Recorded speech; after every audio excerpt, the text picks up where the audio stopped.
This video is on the two forms of the conditional probability formula. The first form of probability of E given F, we take the number in the intersection of E intersect with F over the number in F. We then multiply the numerator and denominator by 1. How we write 1 is 1 over the number in S over 1 over the number in S. When we do this, then we come up with the probability of the intersection over the probability of F. To illustrate these two forms, we look at this problem. A die is thrown. What is the probability of 4 given even, 3 given even, and greater than 2 given odd?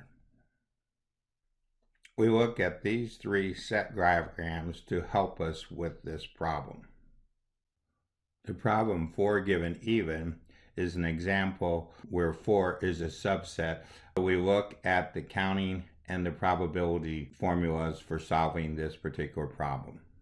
The number E1 intersect F1 over the number of F1 equals the number in 4 intersect with the number of 2, 4, 6, which turns out to be 1, over the number in 2, 4, 6, which turns out to be 3.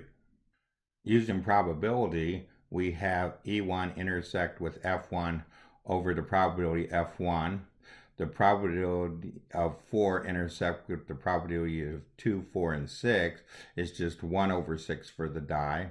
The probability of 2, 4, 6 is 3 over 6. This number reduces to 1 over 3.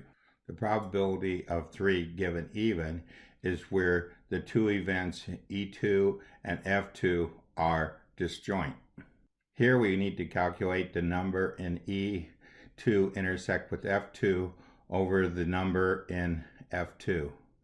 The number in 3 and intersect with the number in 2, 4, 6 turns out to be 0. The number in 2, 4, 6 turns out to be 3. So this probability turns out to be 0.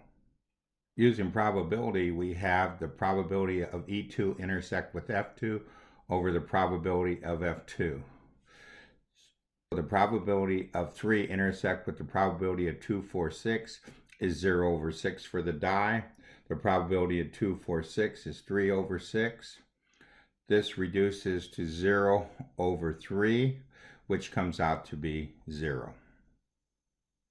The last part of the problem is that it's greater than 2 given that it's odd. So this is the third case where the events have some things in the overlap.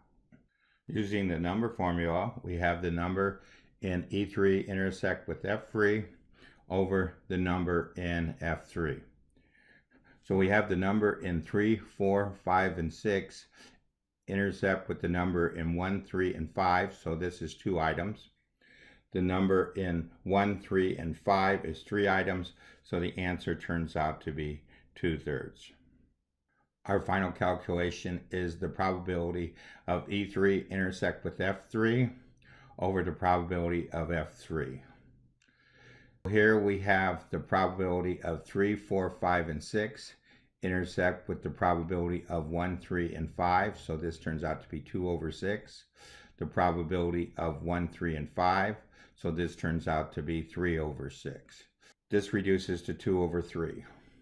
If we go and look at our calculator, we see that we can put these answers in directly into our calculator, or we can use the invert and multiply where the divisor is the second part.